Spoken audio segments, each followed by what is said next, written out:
So let's start the prayer. In the name of the Father, and of the Son, and of the Holy Spirit. Amen. Dear God, we offer everything to you during this webinar. We ask for your blessings and divine providence that activities for this undertaking be successful and effective. May we also retain the invaluable knowledge and learning experiences that we derive from this activity for the actual applications as we prepare for an important stage in our life, retirement. We pray that you bless Carol Tanjutco, our speaker, and all the committees in charge, that they may fulfill their tasks responsibly and that the objectives set may be achieved.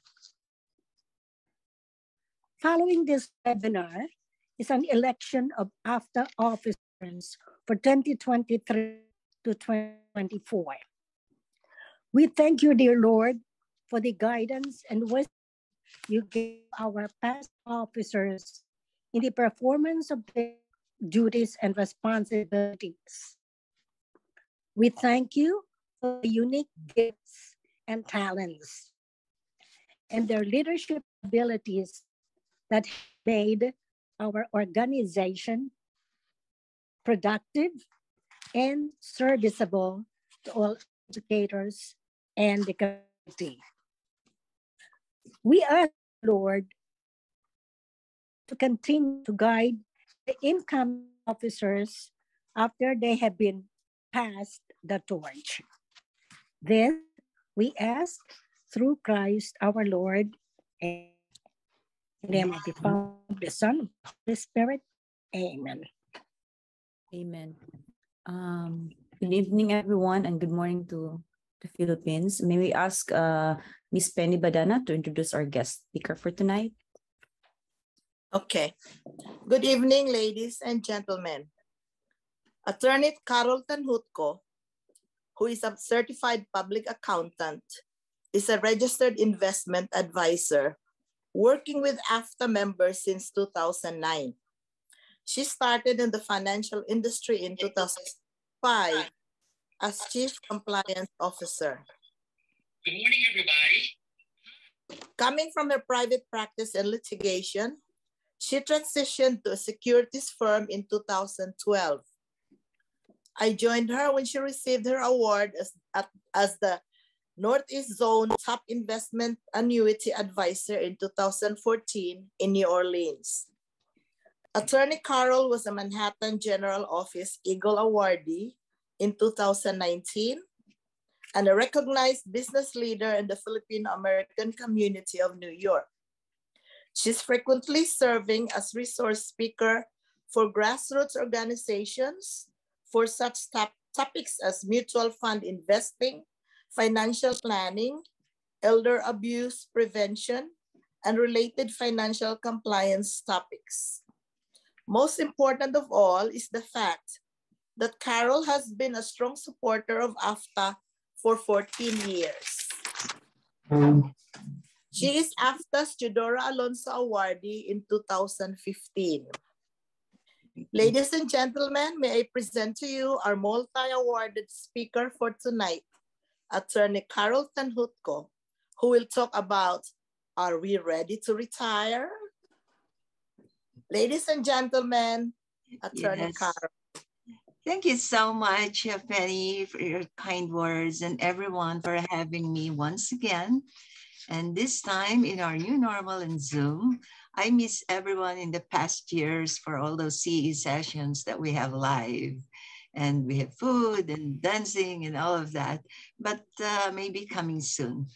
So hello and season's greetings. I am Carol Tanjutco, Wall Street, they call me Caroline. And to the members, the officers, and the guests of AFTA, the Association of Film Teachers of America, welcome to this timely discussion. The retirement and tax planning segment especially under the new law, the Secure Act. So for those of you who are in the Philippines, there are just a few items here that may not apply to you, but the basic concept in planning and retirement, in budget setting and the spending of what type of assets, all of these are applicable to you as well. Now, let's get started. The Secure Act is the law, that's the latest law I would say post-Trump era. That was the last of the law that he signed. And it took effect in 2020 during the pandemic. 2020, 2021, and it was perfect. The word secure pertains to setting every community up for retirement enhancement.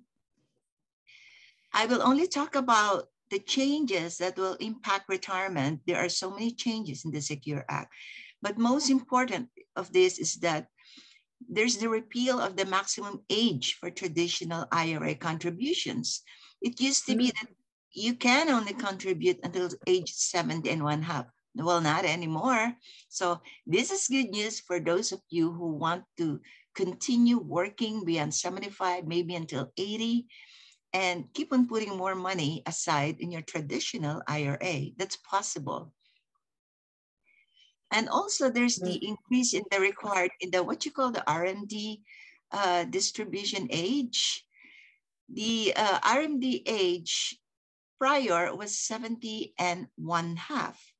But now under Secure Act, it's up to 72. So for those who've been complaining that I really don't need the money now, well, this is in response to you.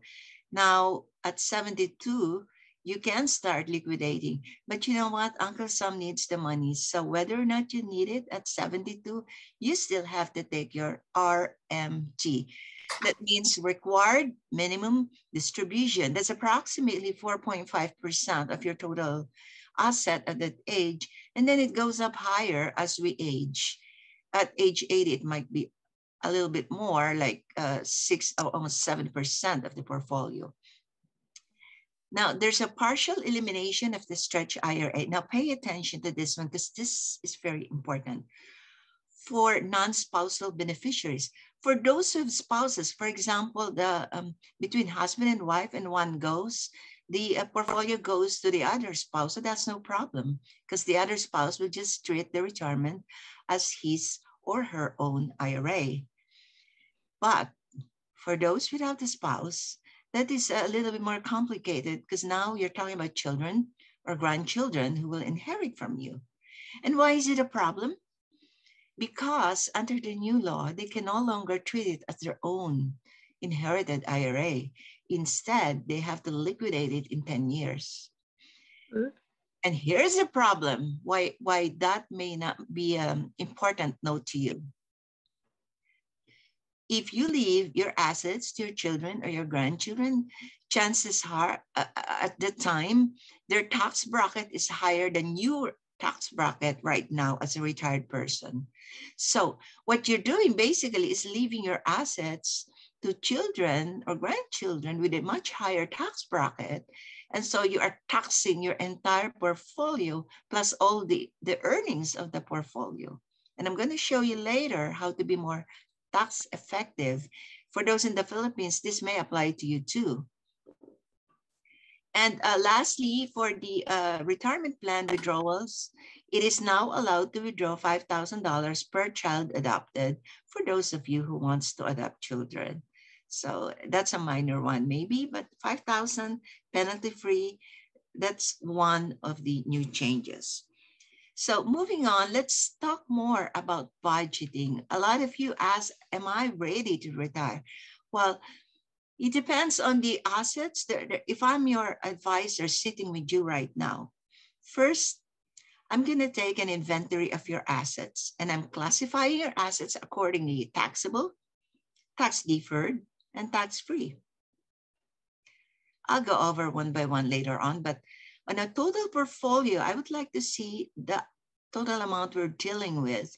Because if you are, let's say, earning 60,000, okay, if 60,000 a year is okay with you, then that's the amount of money you got a budget for.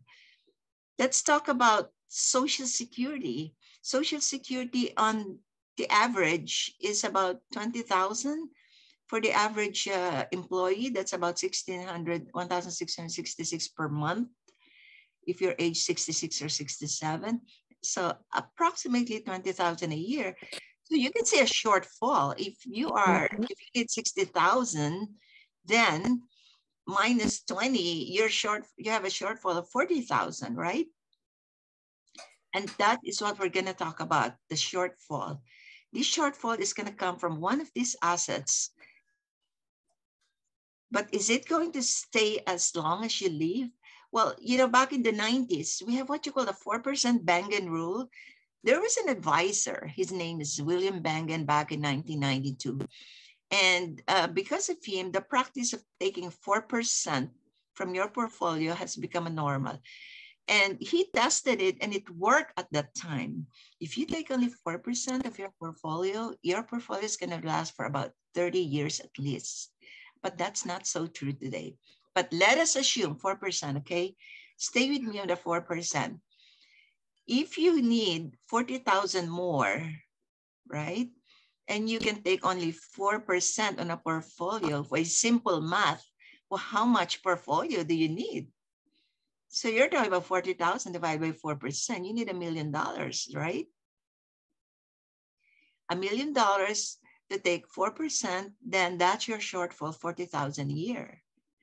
But will 4% be sufficient? Maybe not. Maybe you're going to take 10% of your portfolio. But let's talk about momentarily about the taxable assets. What are the taxable assets? If you have stocks, those are taxable every year.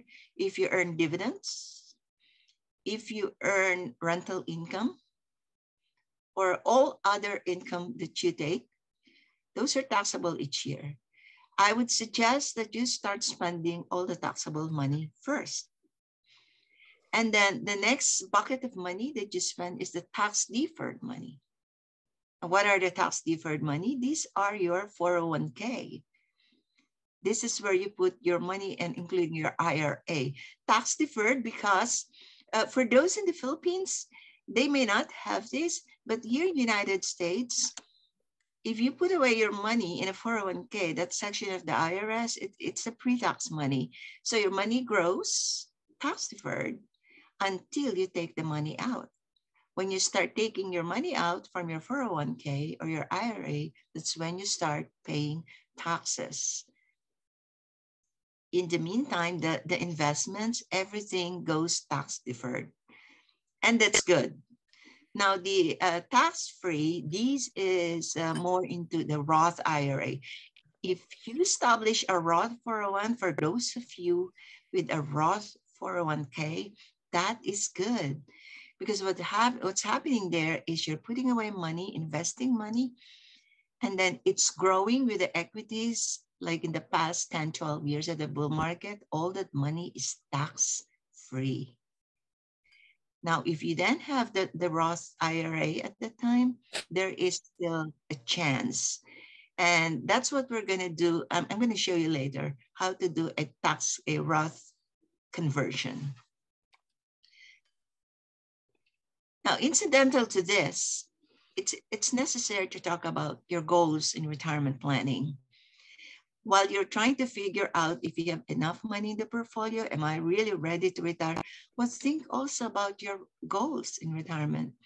These are what I call the 4 pillars of retirement: longevity, liquidity, lifestyle, and legacy.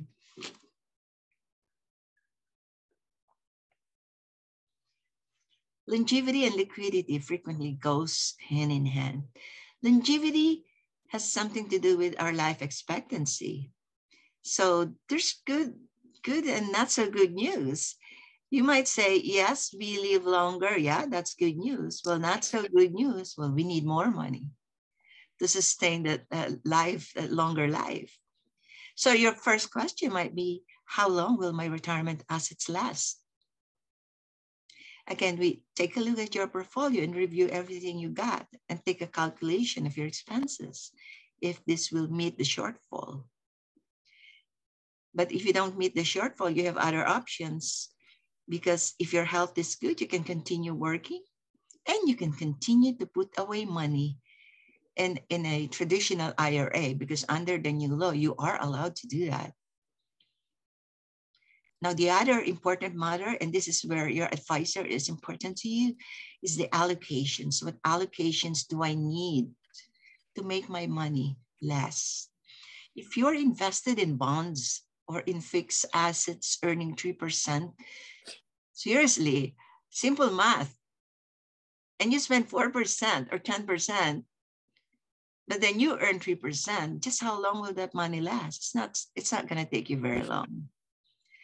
So there are other things that you need to worry about, like learning new stuff, like the equities in the market, but you may not have the risk appetite, and that's when you need guidance of an advisor. There are certain stocks that's good, and some are not so good. Look at the market. What's happening in the market today? It's a bear market. So every time you open the news and CNBC, it's all red. It's market sell-off. It's crazy. But somewhere there is an allocation that could still make you money.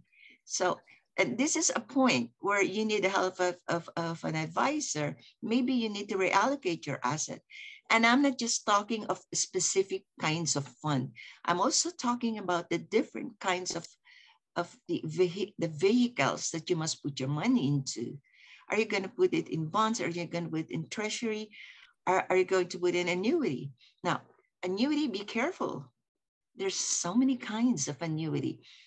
If you, let's say we have a 300,000 in the bucket. The worst mistake you can do is put all of the 300,000 in what you call an income annuity, because 300,000 is not a lot of money. And if you put in an income annuity, it will generate you, let's say 300,000, let's say it will give you about 36 or 40,000 a year, but you're stuck with that. In the event that you need money for whatever reason, like hospitalization, maybe for a spouse, family member, yourself, most especially yourself, then you can't take any more money out of that, because when you do an income annuity, you just liquidated your money into a deferral, meaning that's it. You put your money and you're just going to take back income. So no cash out on that. So be careful. The other allocations you can do, well, yeah, you could use maybe some other kind of what you call an index annuity. You still have the money, but don't just go for the long ones. Maybe you can choose 3 years, 5 years until the bull market is back. And hopefully in a few years, we see the bull market, the stock market is back, and we can appropriately allocate our money. The typical earnings for the stocks is about 7 to 8%. That is on a 25-year average. On a good time, that the last 12 years, of course, we were making like 10 to 14% every year.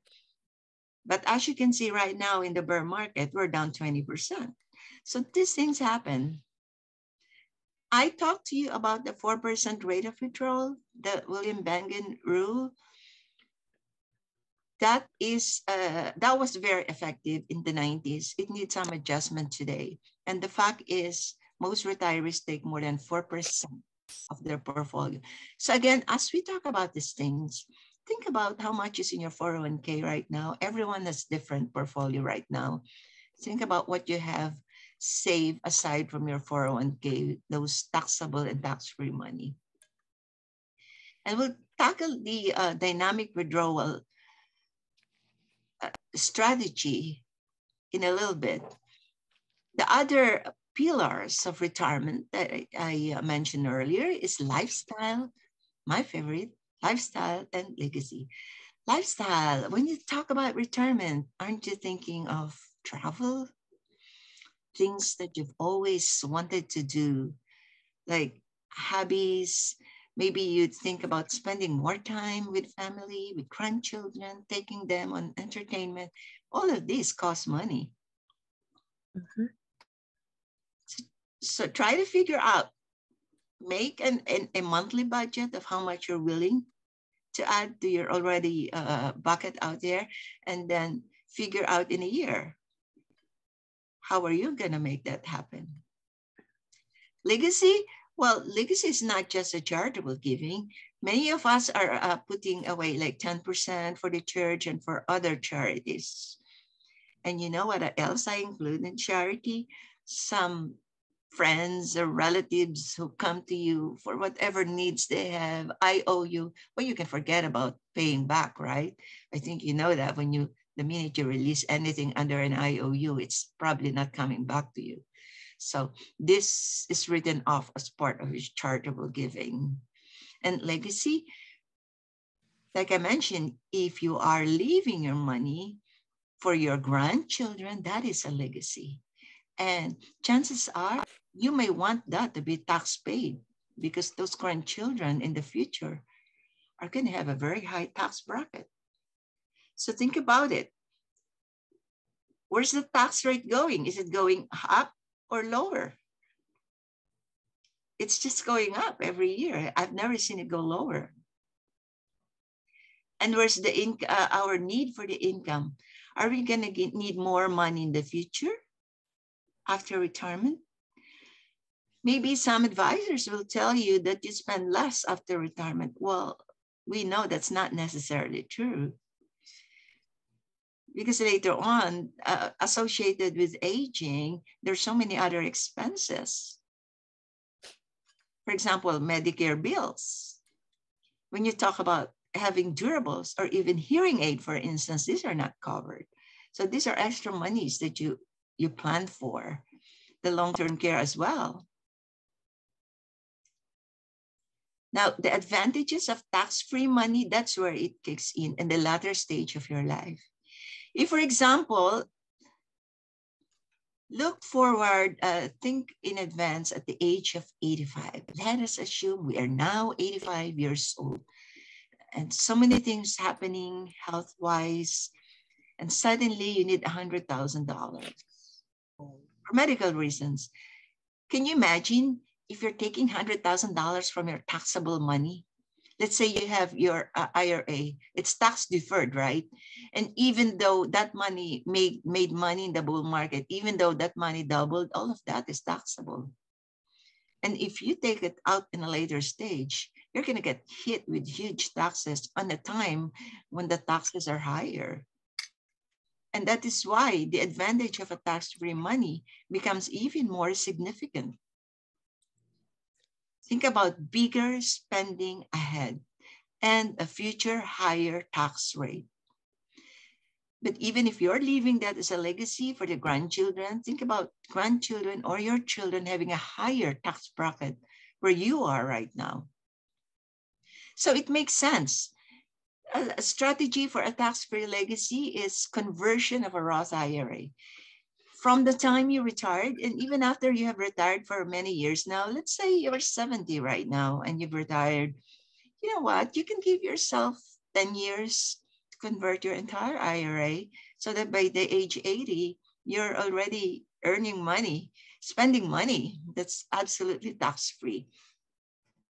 So the first bucket here, the first fishbowl here is a tax-deferred retirement account. That's your 401k. And that's your IRA and your individual retirement account. If it's tax deferred, that means the money hasn't been paid. And if you roll about 10% every year, if you roll 10% every year, you might say, wow, if I have 310%, that's additional 30,000 that I'm going to pay tax. Well, yeah. But in the future, you're going to make more money on that. So this Roth IRA becomes a bigger ball each year until you finish all of that and you put everything in a Roth IRA. And this Roth IRA can just double or triple with the way we're going, like we had it in the past bull market. The difference is, at this point, everything is now tax-free. So when you reach 80, you have all your money for spending that is tax-free. That is a very important part of your strategy. Converting this entire thing from the traditional IRA into a Roth IRA. In the Philippines, I'm not very sure that there's a difference between traditional and Roth, but just the same, if you think about budgeting, you think backwards of what do you have right now for your pension. So put it down, jot it down, your monthly pension. And if you have Social Security, jot it down, how much your Social Security, and then factor the annual for both. If you have other income, set that aside, not include it yet.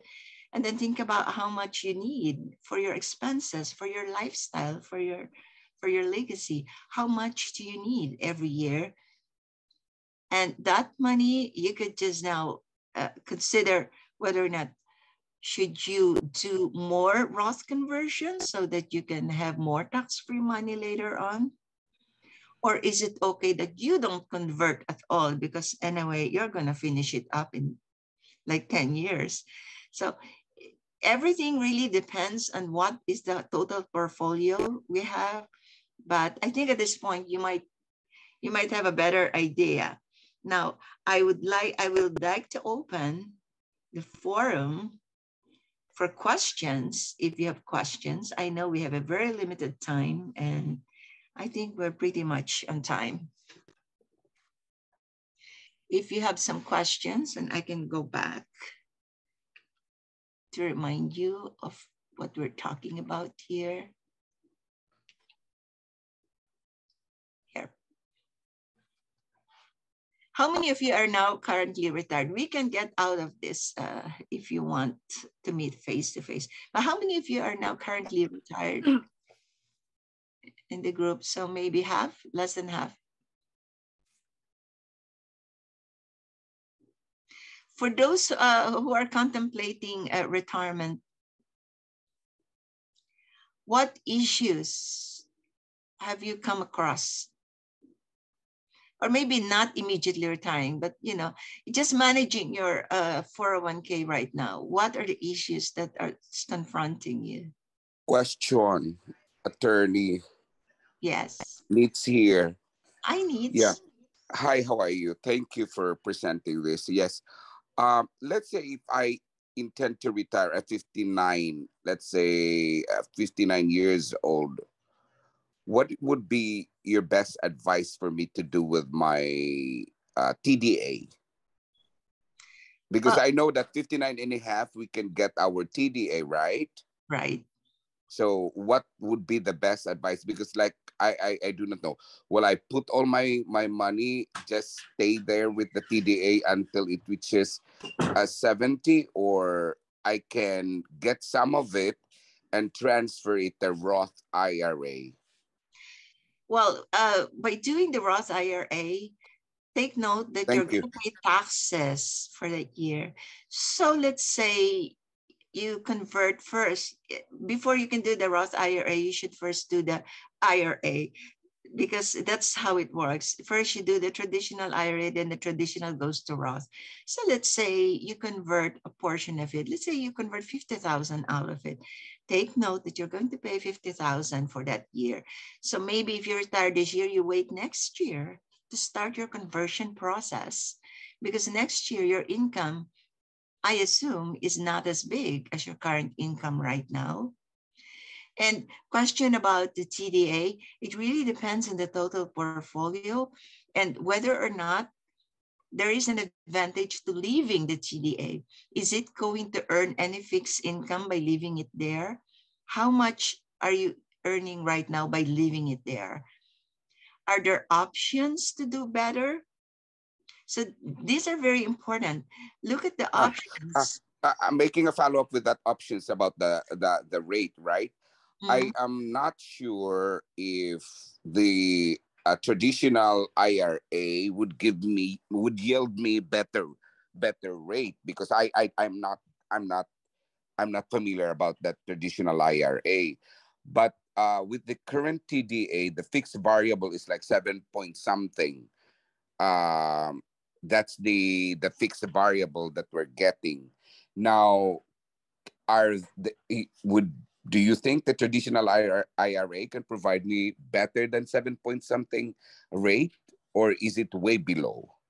7.5% fix is dramatically a high rate, actually. Okay. It is true that you can make it better, but it's also true that it will be going up and down. For example, let me tell you, the last bull market, we were making like 14% a year or even more. There are times we're making 20% a year. Now, what is really important is planning. If you make so much, like I remember back 8 years ago, clients who made like 20%, we scoop up the earnings right away. And you know what we did? We put them in the Roth IRA. Once they're in the Roth IRA, they continued earning, except the earning has become tax-free. And that's the money that I suggested to them they will spend as the last bucket of money. So as you see here, the tax-free money, this is the last money that you spend.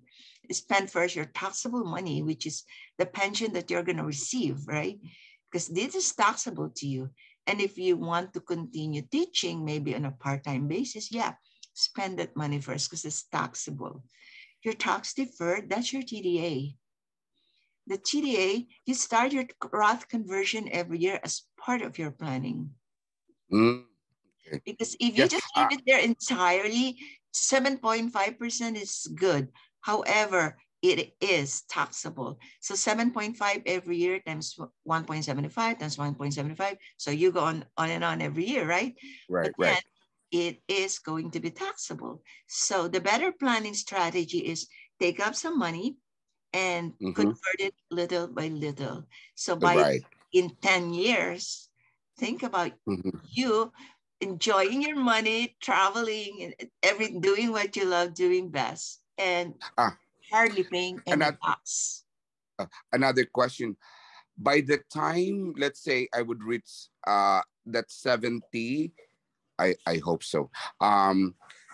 Will the money be tax free? When will be the money tax free? Because I didn't get the entire presentation, attorney. Oh, okay. There's no point you're going to get money tax free unless you convert into a Roth IRA, unless you do a gradual conversion from traditional to Roth IRA. The only difference that the new law did was that, let me show you back the Secure Act. There, you're just one step later, actually. But the only difference is under the old law, you have to collect at 70 and a half, what you call the RMD, the required minimum distribution. Under the new law, it is pushed up to 72. So the only thing is you do not have to liquidate your tax deferred account until you are 72. But you know, Uncle Sam wants the money. So whether you need it or not, you need to take money at 72. And there's a factor that there's a specific number that is being generated by the financial institution, which is also based on the IRS table of longevity and lifespan. So the older you get, from 72, 73, 74, 80, at 80, you're going to receive a little bit higher than what you're receiving at 72, because it's getting closer to the lifespan, to the life cycle. Yeah, but there's no, going back to the question, there's no point at all that you're going to be tax-free. You'll always be paying taxes.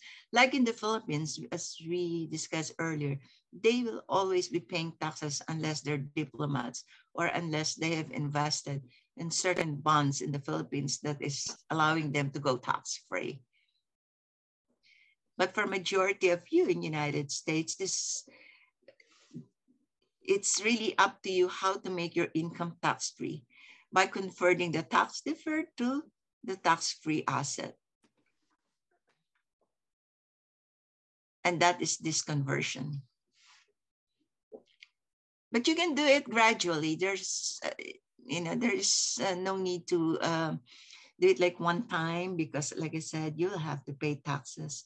Now, when you go and see your CPAs, make sure that you tell them about your plan. If you're converting this year to 28, right? Today's December 20, you could still convert until tomorrow. And that's counted for this year's taxation. If you're not ready, you can do it in January, and that's counted for next year's taxation. But honestly, here's what I have observed. When you talk to CPAs about doing this Roth conversion, they're not financial planners. All they care about is paying the least possible amount of taxes. And that's not very smart, really, for financial planning. The least paying amount of taxes does not equate to the best plan for you. A better plan might be for you to pay taxes today and get free taxes tomorrow when the taxes are higher. So nice, great question, Nits. So magbayad ko daw ng tax, Nits.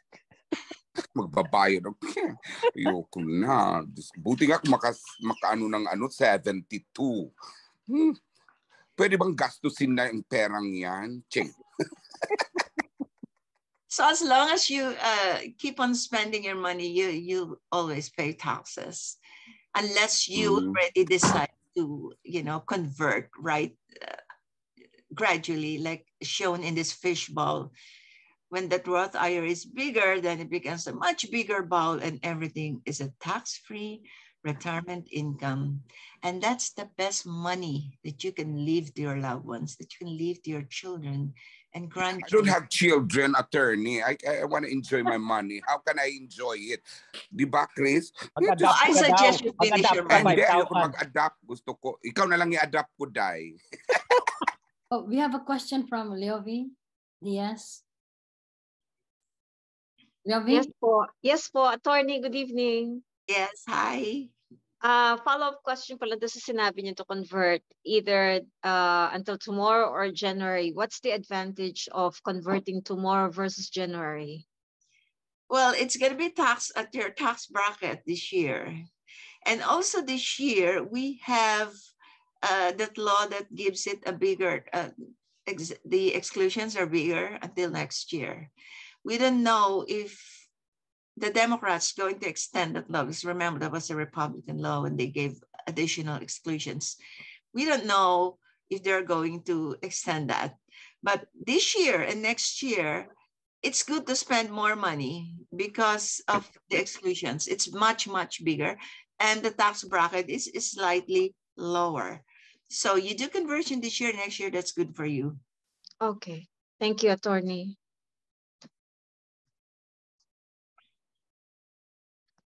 I can stop the sharing so we can see each other if you want. We have a question from Ivy.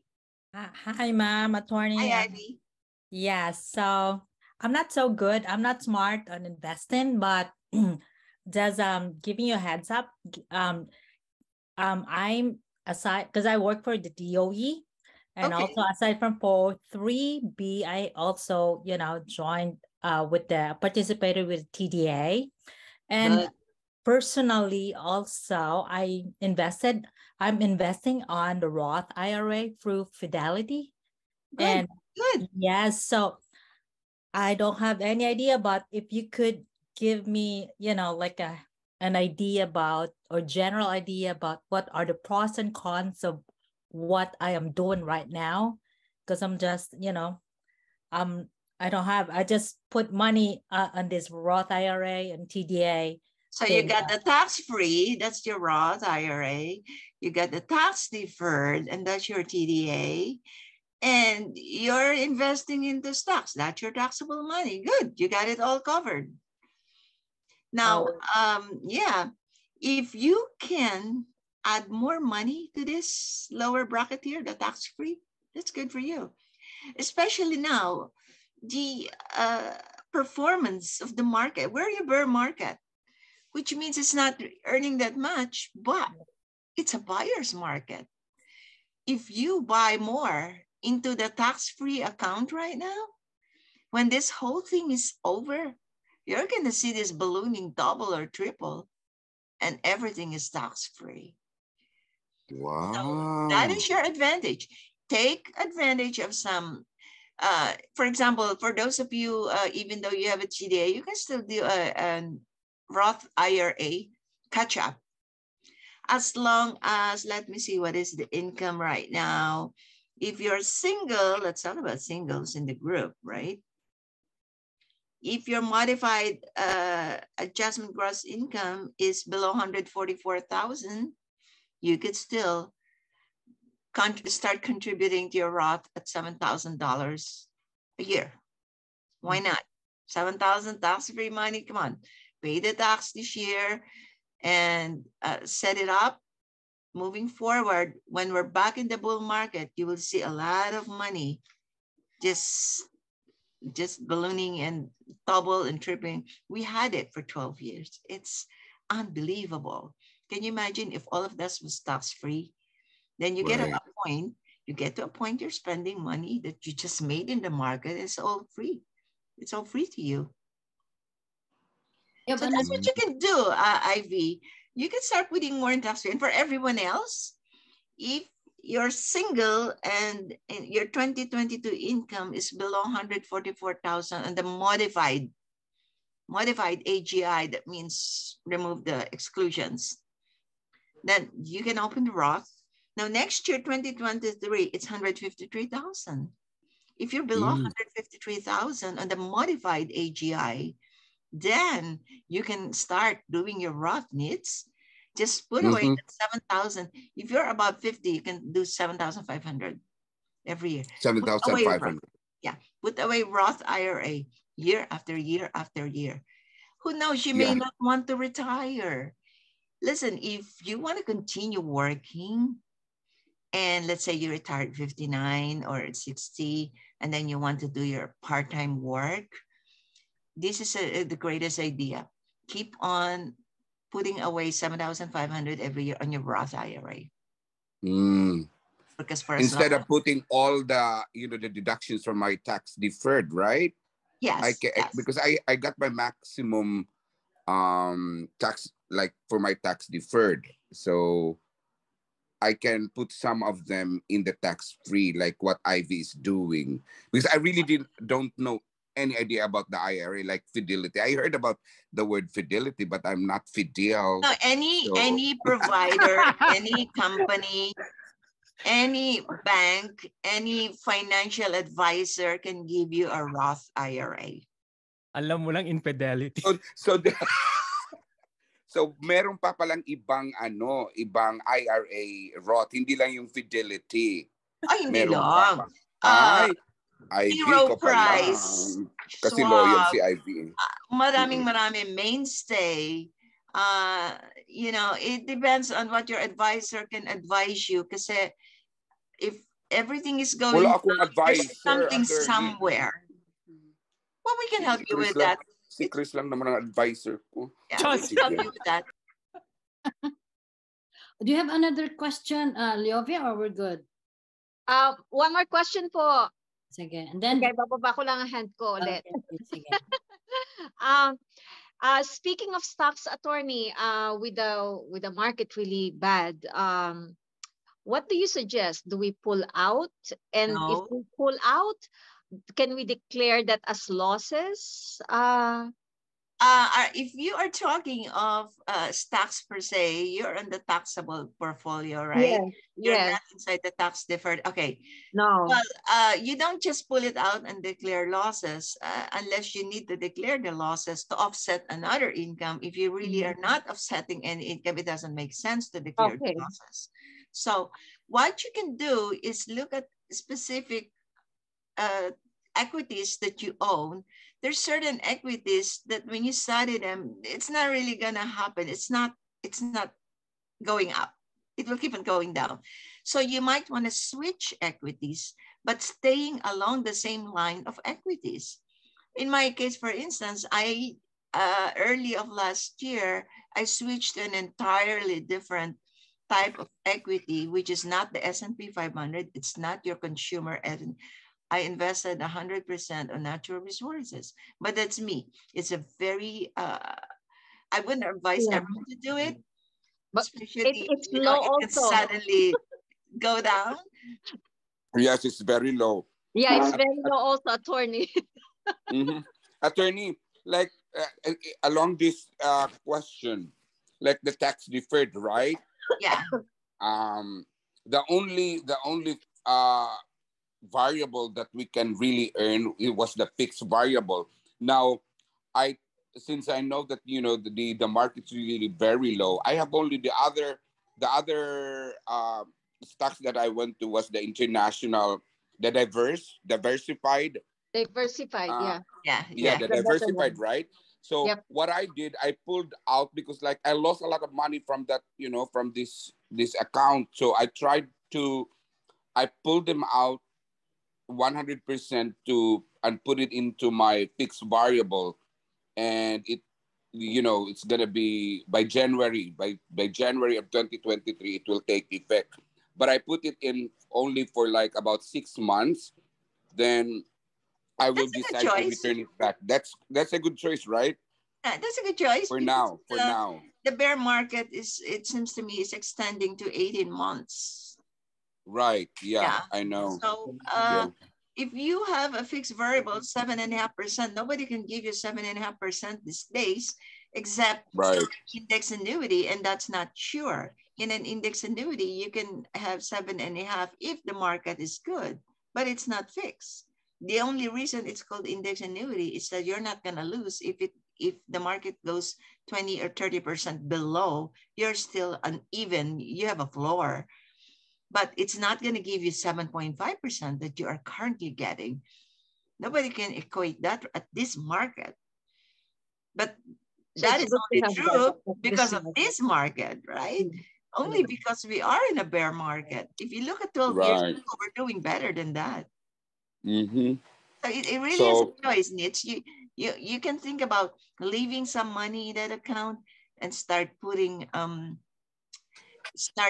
up your Roth, your tax-free account, okay. and moving into other investable funds that is going to make money in the near future. Mm-hmm. Mm-hmm. It's a roller Yeah. coaster. It's going to make money sometime. Because it makes it for me, it makes sense to put it into the Roth IRA because it's tax free. Even if I put it in tax deferred and it is still being taxed, it doesn't make sense. Like I mean, it's still a win-win Yes, option for me. Yeah, I I think agree. so.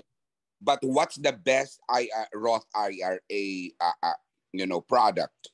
That's my question. If there's fidelity, if Ivy has fidelity, we would probably choose another one. Or if there are, I don't know. Well, If you can because the suggest. market is very, very shaky right now, you could in the meantime park yourself in what you call this index annuity, because if index annuity makes money, you get 7.5, and let's say the market goes 20% in the index annuity, you make half. Because this is what happens. If ever you go into an index annuity, your money is not exactly in the market. The money is being insured by the company, and then you have a floor. So if the whole market tumbles down, you're not down. If the market loses 20, you're not losing 20. However, on the upside, you cannot have it all, right? If the market makes 20, hati kayo, half. You get 10, the company gets 10, which is a fair deal, right? Attorney, follow-up question, hi. Yeah. So yeah, it makes sense. We can do more discussion and a one-on-one later. Sherry, is it? Bean, Cherby? Yeah, Sherry. Good afternoon po, attorney. I just want to ask a question about the tax, no, the Roth IRA, I'm sorry. Yeah, is it still the same policy if it happens like there is an emergency and I need to pull out the money? Is it No, still no, 6 you years? cannot pull out a Roth just because of an emergency. First of all, when you establish a Roth, the Roth has to be there for at least 5 years before you can move it. It has to stay there for at least 5 years, and you can't just move it. Now, talking of emergencies, well, this applies to the IRA, for example, the traditional IRA that you need to buy a house. For example, you're a first-time homeowner yeah, you can take 10,000 from your IRA without penalty. But the case of fraud, you're going to still sustain penalty if you take it in less than 5 years from the time that you place. So may aging yung account ng Roth. And that's why you really don't put a lot of money into it. And the maximum you can do is just 7,500. But I'm talking about a Roth as an original Roth IRA contribution, not as a conversion. Now don't get confused. In a conversion, you can convert as much as you want, and it has nothing to do with your income. So we don't have this 153,000 income ceiling. No, we don't have that. In a conversion, you convert as much as you want or whatever you can afford. 10% a year, you can do that. And after you convert, yeah, of course, you can use the money because you already converted it. Okay. Thank you. Attorney, the amount that we put into the Roth RIA, how does it affect the computation of our tax? Our like, is it tax creditable or what? No, when you put money into the Roth IRA, whatever money you put in there is after tax money. So the presumption is you already tax paid that money. So if that's part of your income, let's say you did not contribute it to TDA, right? You're going to take part of the TDA. So the portion that goes to the TDA is done the one that is tax deferred. So it's not taxing you. However, whatever amount of money you put on the Roth, that's taxable. I think we have a question from Lovey Diaz. Yes, attorney, one more question. Halimbawa po, mag-break even this is about stocks. Okay, let's say mag-break even. And then we try to withdraw the investment. Are we still going to be taxed if it's already if it's just break even?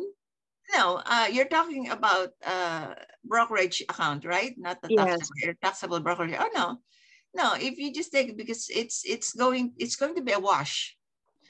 All the losses minus all the gains. It's going to be a wash for the year. Okay, so it's like nothing. Yeah, and it might be a time to move if you really want to move. Mm-hmm. Yeah, but you don't move out of an investment where you lost so much money. Yes. Remember, the minute you move out, you just realize your loss. Yeah. Unless you're moving to another type of an equity where you can make more. So no, there's a little bit of diligence and study. There's really no way around right now. Everything is like low. Yeah. Even if we move it around, it's nothing. It's not going anywhere. So we're just looking into possibility of, let's say, we wait until it breaks even, and then you can decide to open another account. Yep. Yeah. And then ano pa nga bang tanong ko? That's when we can apply all kinds of investment vehicles. There's so many. There's so many kinds of investment vehicles. What's the advantage? I know business business is under taxable income, right? Yes. So yeah. So income. You said a while ago to dispose of all the, once we get to retirement, to dispose of all the taxables first. Did I get you right? You spend, you spend first all the taxable accounts, and then before you go to your tax deferred. Yeah. So are you recommending that we dispose, let's say, all these stocks and don't do any business anymore as we get close to retirement? Of course, you have to keep on earning money. Like I said, if you're in a shortfall, you may have to keep on working or do business or work part-time because that will take care of your shortfall. Yeah, I filed for 25-55, so I'm gonna retire at 55, and I will definitely retire at 55, but I will apply for substitute teacher. Yes, that's the best scenario for everyone. Just retire na 55. Di ba, Sir Nitz? Sir Nitz, meron akong has financial a advisor. question. Thank you, attorney. Yeah.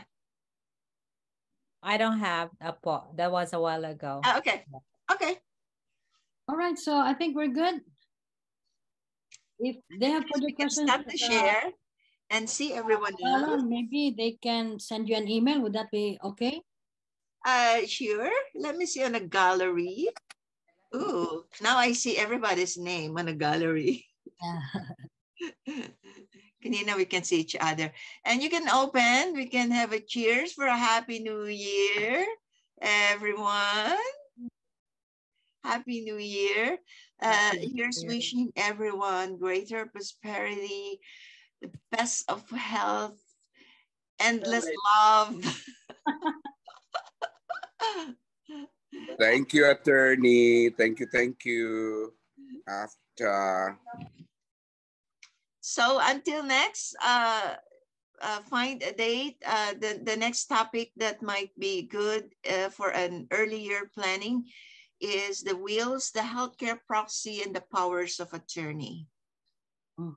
What should be in your will? Right. Okay. So before anything else, let me give you this certificate of recognition, Carol Tanjutco, for sharing your expertise with us. You've really given us an idea to smart up.